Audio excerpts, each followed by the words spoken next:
जी, अस्सलाम वालेकुम everyone, welcome to the radio Bol Janab. कैसे हैं आप सब लोग और कैसे गुजर रहे हैं आपके दिन। आई होप आप लोग सब अपने अपने घरों में खैर खैरियत से होंगे, अपनी फैमिली के साथ अपने टाइम को बहुत इंजॉय कर रहे होंगे और ढेर सारी खुशियां समेट रहे होंगे।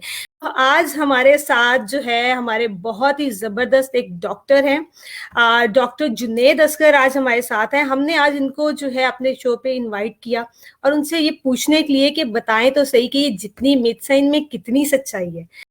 डॉक्टर जुनैद असगर का मैं थोड़ा सा आपको इंट्रोडक्शन करवाती जाऊं। जनाब ये पीएचडी हैं बायोमेडिकल साइंसेज में और इनके जो एरिया ऑफ एक्सपर्टीज हैं ये ड्रग्स और मॉलिक्यूल डिस्कवरी और डेवलपमेंट में जो है काम करते हैं। बहुत ज़बरदस्त रिसर्चर हैं।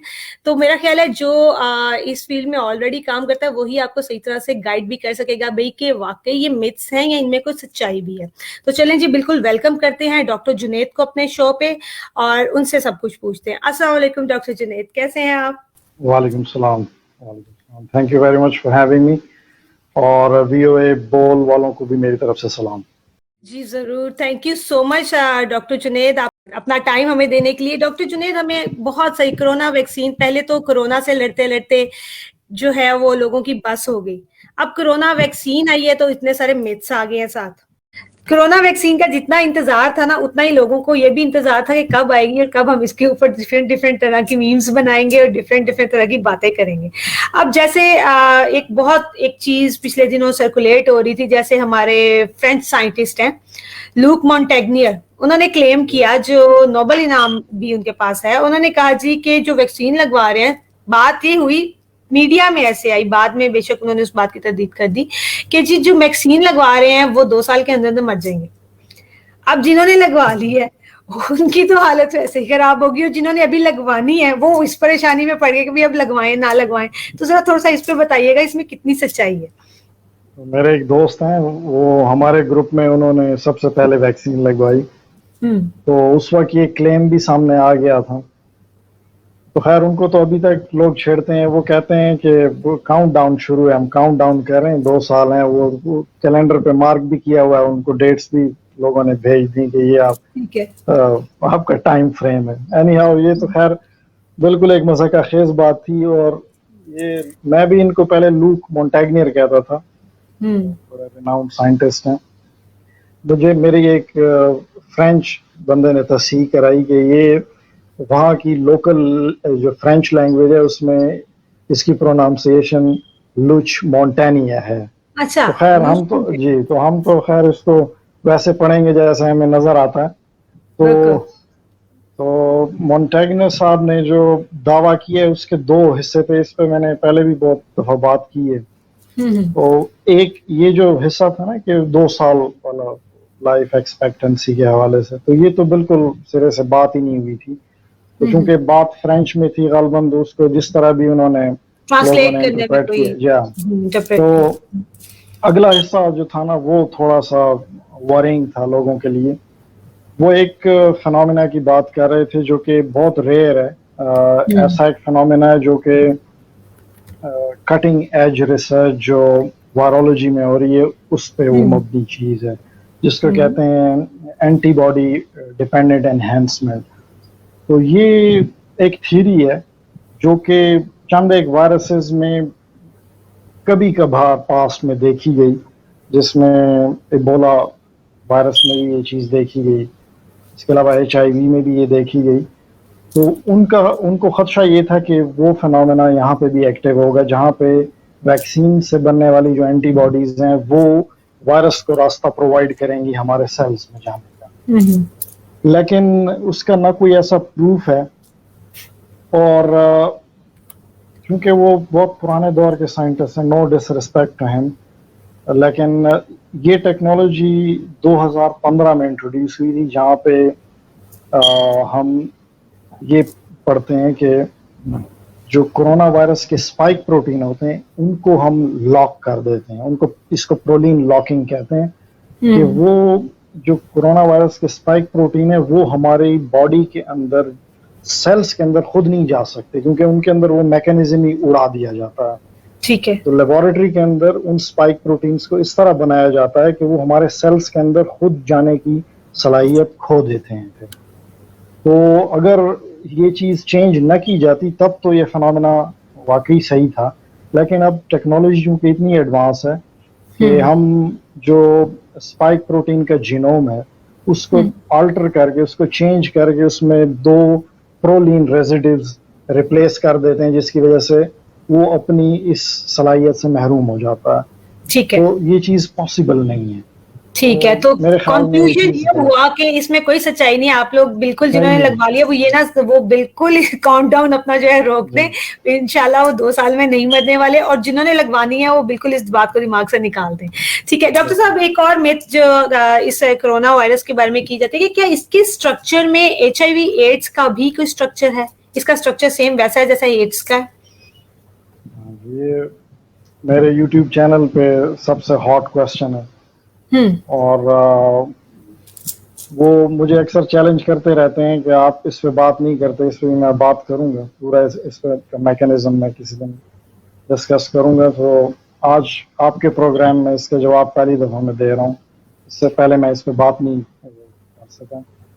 तो ये इंडियन कुछ रिसर्चर थे जिन्होंने 1 साल से भी ज़्यादा हो गया एक रिसर्च पेपर लिखा था, जो कि ऑनलाइन अभी अवेलेबल भी है, जिसमें उन्होंने ये दिखाया था 3D स्ट्रक्चर वगैरह के जो कोरोना वायरस का जीनोम है, जो उसका स्ट्रक्चर है 3D मॉडल जो है, उसके अंदर प्लाज्मोडियम यानी मलेरिया का जो पैरासाइट है और HIV का जो जीनोम है, उसके कुछ फ्रेगमेंट्स 4 हिस्से उन्होंने मेंशन किए थे कि वहां से कॉपीज ली गई। ठीक है। तो वो साइलेंटली बताना तो ये चाहते थे कि ये किसी लैब में तैयार किया गया वायरस है जिसके अंदर अपनी मर्जी के फ्रेगमेंट्स डाले गए हैं। अच्छा। तो इंटरेस्टिंगली इस पेपर को सबमिशन के कुछ दिनों के बाद रिट्रैक्ट कर लिया गया, उन्होंने वापस ले लिया। और वापस लेने की वजह ये थी क्योंकि जाहिर है आपकी जब पहली सबमिशन होती है किसी जर्नल में, तो आजकल कुछ ऐसे जर्नल हैं कि वो आपके एब्स्ट्रैक्ट को देख के कुछ अरसा उसको रखते हैं, फिर उस पर साइंटिस्ट कमेंट करते हैं, तो अगर उसमें कोई बहुत बड़े बड़े फ्लॉज हों तो वो फौरन वापस लेनी पड़ जाती है। ठीक है। तो जो रेलेवेंट फील्ड के साइंटिस्ट थे उन्होंने जब उसमें खामियां निकाली, हाँ। तो उनको मजबूरन वो चीज़ रिट्रैक्ट करनी पड़ गई क्योंकि वो उसको डिफेंड नहीं कर पा रहे थे। अनफॉर्चुनेटली वो चीज़ अभी भी इंटरनेट पे मौजूद है, आप लोग देख भी सकते हैं। और बाद में अगरचे बहुत सारी इस पे, अच्छा ये कहानी शुरू वहां से हुई थी, 1 साल पहले की है। इसमें HIV है, एड्स का वायरस है इसके अंदर, या मलेरियल पैरासाइट है इसके अंदर, ये कहानी बहुत पुरानी है।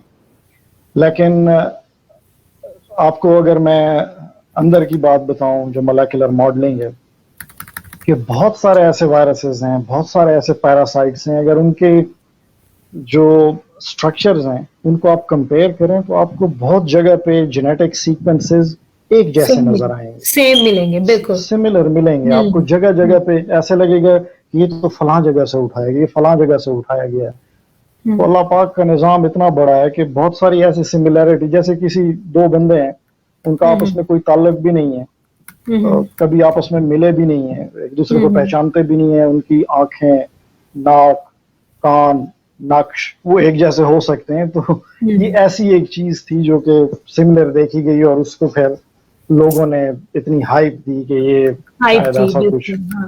तो इन शॉर्ट ये कि आप लोग बिल्कुल इस बात मतलब ये नहीं करें कि ये किसी कोई ह्यूमन मेड नहीं है, ये सारा कुछ जो है ये सिमिलैरिटीज डिफरेंट वायरसेस में हो सकती है। अच्छा डॉक्टर साहब, एक और लास्ट मिथ। अच्छा डॉक्टर जुनैद, ये बताइएगा कि जिस तरह से हम कहते हैं कि एक मिथ ये भी आई कि अब हम लोगों ने वो किसी ने वैक्सीन लगवा ली है, तो अब आप इधर कॉइन रख के देखिए अपने बाजू पे तो कॉइन चिपक जाएगा। इट मीन्स कि आपकी बॉडी के अंदर चिप चली गई है, आप ह्यूमन रिबोट्स बन गए हैं। तो देखें बिल्कुल ये तो हो रहा है। तो इसका बताइएगा कि इस मिथ में कितनी सी सच्चाई है? That's very funny। मैं जब वैक्सीन मैंने लगवा ली तो मैं भी मैग्नेट ढूंढ रहा था, तो मैंने कहा मेरी एक फ्रेंड ने भी एक्चुअली उसके हस्बैंड ने वैक्सीन लगवाई, तो वो बार बार उनको कॉइन रख के देख रही थी कि आप में कहीं कोई चिप तो नहीं है। तो इसलिए बताइए। नो ऑफेंस, लेकिन ऐसे लोगों को मैं मशवरा दूंगा कि वो वैक्सीन लगाने के बाद डेली नहाते रहें, तो उनको ये ऐसी कोई मेटालिक चीज या इसके अलावा कोई और चीज चिपकेगी नहीं, क्योंकि तो हो ये रहा है, ये इसका जी हो ये रहा है कि हमारी बॉडी पे कुछ ग्लैंड्स हैं जिनको सेबेशियस ग्लैंड्स कहते हैं, ऑयली स्टिकी किस्म का मटेरियल रिलीज करते हैं। ये भी एक बिल्कुल हमारी बॉडी का एक नॉर्मल फिजियोलॉजी है। तो आप मेटालिक क्या, आप इवन लकड़ी भी उस पे टुकड़ा चिपका देंगे वो लग जाएगा आपको। तो ये एक सेहतमंद आदमी की निशानी है कि उसको कोई चीज जाके चिपक जाए। अच्छा। तो मैं कहता हूँ कि एकदम ठीक ठाक नहा के आ जाएं, उसके बाद मैग्नेट लगाएं, देखते हैं वो नहीं चिपकती है। चिपकेगा। हाँ, नहीं चिपकेगा। ठीक है। अगर ऐसे होता ना, जी तो जी जो हमारी बॉडी के पेयर्ड ऑर्गन्स हैं, जैसे फेफड़े हो गए, लंग्स, जी जी बिल्कुल। किडनी, तो मुझे तो खतरा है कि वो भी आपस में चिपकने लग जाते या एक दूसरे को धक्के देने लग जाते, क्योंकि हाँ यहाँ बिल्कुल रिपल्शन होती है या अट्रैक्शन होती है। बिल्कुल बिल्कुल, इसका मतलब इसमें कोई तो सच्चाई नहीं है। हाँ, बिल्कुल नहीं भी कुछ सही। नहीं। तो हमारे व्यूअर्स बिल्कुल इस बात से परेशान ना हो, इसमें कोई सच्चाई नहीं है, कोई आप लोगों को जो है वैक्सीन के थ्रू चिप नहीं इंसर्ट की जा रही। अच्छा, एक और लास्ट आपका, डॉक्टर साहब आज हमने आपका काफी सारा टाइम ले लिया, thank you so much. Last question ये है कि लोगों के माइंड्स में कि क्या वैक्सीन लगवाने के बाद इनफर्टिलिटी हो जाती है, मेल फीमेल दोनों में?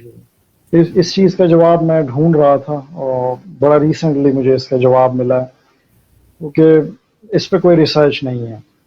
तो दावा तो मैं नहीं कर रहा, लेकिन जो मेरी अपनी साइंटिफिक एक्सपर्टीज है, इस मैकेनिज्म को थोड़ा सा मैंने स्टडी किया और उसके बाद जिस नतीजे पे मैं पहुंचा हूं, तो मैं अपना व्यू पॉइंट बता देता हूँ। जो लोग वैक्सीन से इसलिए घबराते हैं कि शायद इससे इनफर्टिलिटी होती है मेल फीमेल दोनों में, तो ऐसा चांस बिल्कुल भी नहीं है। तो बिल्कुल ठीक तसल्ली रखें। मैं थोड़ा सा आपको समझाने के लिए बताऊंगा कि जी। अगर आपको कोविड होता है, उस सूरत में आपको इनफर्टिलिटी हो सकती है। There is a अच्छा। chance। जी। तो वैक्सीन से आप इस चांस को कम कर सकते हैं, क्योंकि मैं थोड़ा सा हिस्टोरिकल पर्सपेक्टिव क्यों बताना इसलिए ज़रूरी है, क्योंकि लोग माजी की चीज़ों को तो ज़ाहिर याद रखते हैं।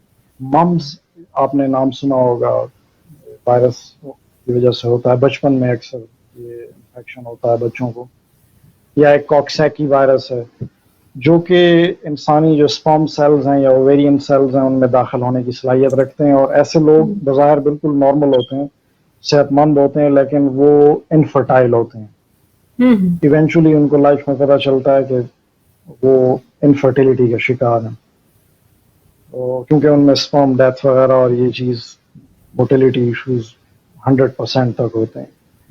तो इसी तरह ACE2 रिसेप्टर जो है, जिसपे कोरोना वायरस का स्पाइक प्रोटीन बाइंड होता है, ये इतना वाइड स्प्रेड है बॉडी के अंदर। ये टेस्टिस के ऊपर है, स्पर्म सेल्स के ऊपर है, ओवरीज के अंदर है, कि अगर corona virus for example in areas तक पहुंच जाता और इनके ACE2 रिसेप्टर्स पे अटैच होके इन सेल्स के अंदर चला जाता, और आपको पता है कि उसका जो RNA है वही असल डिस्ट्रक्शन फैलाता है, तो ये कोरोना वायरस आपको हमेशा के लिए इनफर्टाइल कर सकता है। मैं कहता हूँ ऐसा ना हो, but there is a chance. जैसे और वायरल इन्फेक्शंस में माजी में हो चुका है, तो ये भी कर सकता है। और ये चीजें तो खैर बाद में रिसर्च से पता चलेगा, लेकिन जो वैक्सीन के अंदर इनएक्टिवेटेड वायरस होगा या उसका कोई एक टुकड़ा होगा, फ्रेगमेंट होगा, स्पाइक प्रोटीन जैसे मैसेंजर RNA हो गई या वेक्टर वैक्सीन हो गई, उनके अंदर चूंकि RNA नहीं है, एक्टिव RNA नहीं है, तो ये अगर आपके इन एरियाज के स्पाइक प्रोटीन्स के साथ भी बाइंड हो जाए तो इनको इंटरनली डिस्ट्रॉय नहीं कर सकते। अगर डिस्ट्रॉय नहीं करेगा, जाहिर है तो इंटरनल फंक्शंस वो इंटैक्ट रहेंगे। तो वैक्सीन से आप इनफर्टिलिटी से बच सकते हैं, जबकि कोरोना वायरस से आप इनफर्टाइल हो सकते हैं। कि वो जो कोरोना वायरस के स्पाइक प्रोटीन है, वो हमारी बॉडी के अंदर सेल्स के अंदर खुद नहीं जा सकते, क्योंकि उनके अंदर वो मैकेनिज्म ही उड़ा दिया जाता है। ठीक है। तो लेबोरेटरी के अंदर उन स्पाइक प्रोटीन्स को इस तरह बनाया जाता है कि वो हमारे सेल्स के अंदर खुद जाने की सलाहियत खो देते हैं। तो जुनेद ने आज हमें काफी अपना जो है प्रीशियस टाइम दिया, और आप लोगों के आई होप कि हमने सारे क्वेश्चंस जो आप लोगों के माइंड में थे उनको कवर किया है। अब इसके अलावा अगर आप डॉक्टर जुनेद से कांटेक्ट करना चाहते हैं तो इनका फेसबुक पेज भी है और इनका यूट्यूब का लिंक भी हम जो है इसमें वीडियो में ऊपर एडिट कर देंगे अपनी पोस्ट में। आप जरूर इनके यूट्यूब चैनल को भी जो है वो विजिट कीजिएगा और इनसे आप डायरेक्ट कॉन्टेक्ट भी कर सकते हैं इनके फेसबुक के थ्रू। तो बिल्कुल जो है doctor Junaid, thank you so much, आपने इतना डिटेल्ड हमें बताया, बहुत बहुत सारी चीजों को क्लियर किया। आई होप हमारे व्यूअर्स के लिए काफी हेल्पफुल होगा ये सेशन और बड़ा इंफॉर्मेटिव होगा। Thank you so much for coming to the show. और तमाम व्यूअर्स को भी थैंक यू सो मच हमारे साथ जुड़ने के लिए। आई होप आप लोग जहां रहे खुश रहें, अपने घर वालों के साथ ठीक रहें, सेहतमंद रहें और जिंदगी को भरपूर तरीके से एंजॉय करें। इंशाल्लाह फ्यूचर में भी हम लोग बहुत सारी जो है वो क्यूरीज के लिए आपको जो है जहमत देते रहेंगे, अपने शो पे बुलाते रहेंगे, जरूर आइएगा। Thank you so much everyone for watching the show और इंशाल्लाह आपसे फिर मुलाकात होगी। तब तक के लिए अपनी आरजे सरिश खान को दीजिए इजाजत और डॉक्टर जुनैद को दीजिए इजाजत। अल्लाह हाफिज।